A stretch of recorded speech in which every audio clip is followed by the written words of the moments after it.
हातात लोखंडी कोयता घेऊन दहशत माजवणारे आरोपी कोतवाली पोलिसांच्या जाळ्यात. कोतवाली पोलिसांनी काढली धिंड.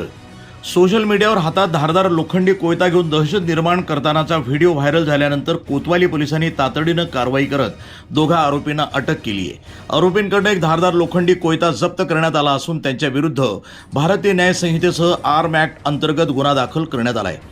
पोलिसांनी दिलेल्या माहितीनुसार दिनांक 18 जुलै 2026 रोजी सायंकाळी सुमारे 6 वाजण्याच्या सुमारास वाड्या पार्क परिसरामध्ये गाडीचा कट लागल्याच्या किरकोळ कारणावरून फिर्यादीवर लोखंडी कोयत्यानं हल्ला करण्यात आला होता. या घटनेचा व्हिडिओ सोशल मीडियावर व्हायरल झाल्यानंतर कोतवाली पोलीस ठाण्याचे पोलीस निरीक्षक नितीन देशमुख यांनी तपास पथकाला तात्काळ आरोपीचा शोध घेऊन कठोर कारवाई करण्याचे आदेश दिले.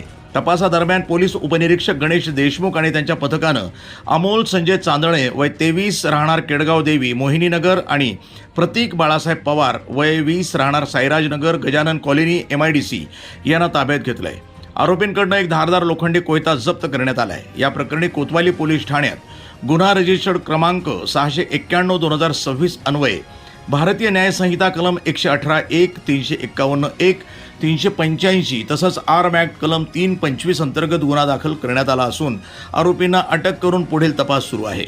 ही कारवाई पोलीस अधीक्षक मुम्मका सुदर्शन, अप्पर पोलीस अधीक्षक वैभव कलबुर्मे, उपविभागीय पोलीस अधिकारी दिलीप टिप्परसे यांच्या मार्गदर्शनाखाली पोलीस निरीक्षक नितीन देशमुख, पोलीस उपनिरीक्षक गणेश देशमुख तसंच कोतवाली पोलीस ठाण्याच्या तपास पथकानं यशस्वीरित्या पार पाडली आहे. प्रतिनिधी मोहसिन शेख, न्यूज टुडे 24, अहिल्यानगर.